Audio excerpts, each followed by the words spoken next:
Romeo को एक पुरानी पुलिस फाइल मिलती है जिसमें कई लड़कियों के गायब होने की घटनाएं लिखी होती हैं। सभी की उम्र 10 से 18 साल के बीच है और सभी लड़कियां एक ही तारीख को गायब हुई थीं। रोमियो गायब लड़कियों के परिवारों से मिलता है जो अक्सर इस मामले को भूल चुके होते हैं। लेकिन रोमियो का शोध नई उम्मीद और ऊर्जा के साथ शुरू होता है। एक ऐसे इलाके में जाकर जहां एक लड़की गायब हुई थी, वह एक बूढ़े आदमी से मिलता है जो उसे चेतावनी देता है, शहर की आंखें हैं, वहां मत जाओ। रोमियो अब इस मामले में और भी गहराई से प्रवेश करता है और उसे यह एहसास होता है कि कुछ गड़बड़ है।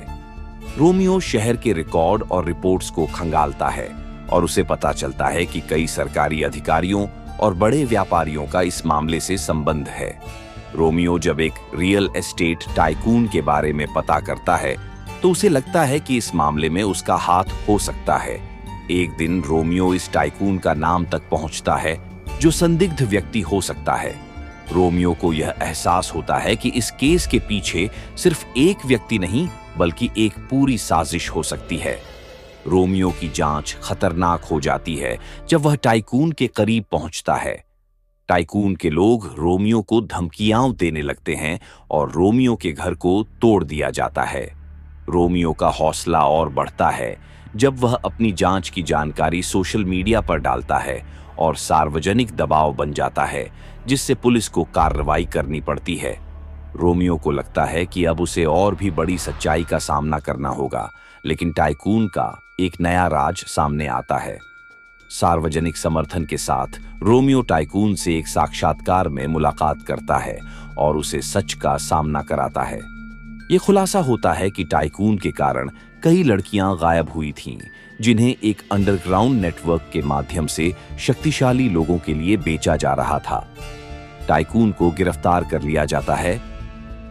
रोमियो को एक अज्ञात कॉल मिलता है जिसमें कहा जाता है वो तुम्हारे पीछे आ रहे हैं। रोमियो को यह एहसास होता है कि इस केस में और भी बड़े लोग शामिल हैं और अब उसकी जान भी खतरे में है। रोमियो की जांच अब एक नई दिशा में मोड़ लेती है।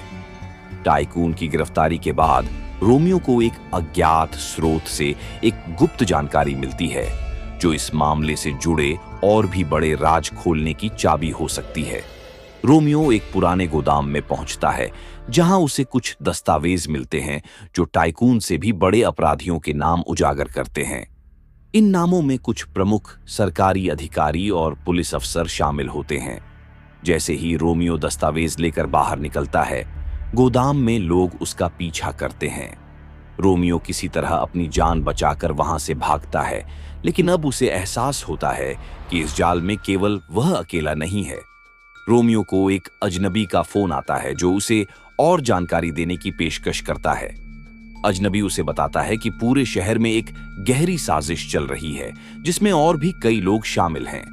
रोमियो अब और भी खतरों का सामना करता है। उसे पुलिस से भी धोखा मिलने का डर होता है, लेकिन वह तय करता है कि वह सच्चाई को उजागर करेगा, चाहे जो हो।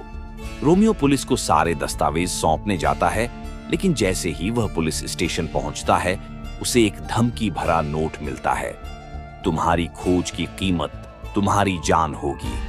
अब रोमियो को यह समझ में आता है कि यह केवल एक केस नहीं बल्कि एक बड़ा नेटवर्क है और उसे खुद को बचाने के लिए बहुत सावधान रहना होगा।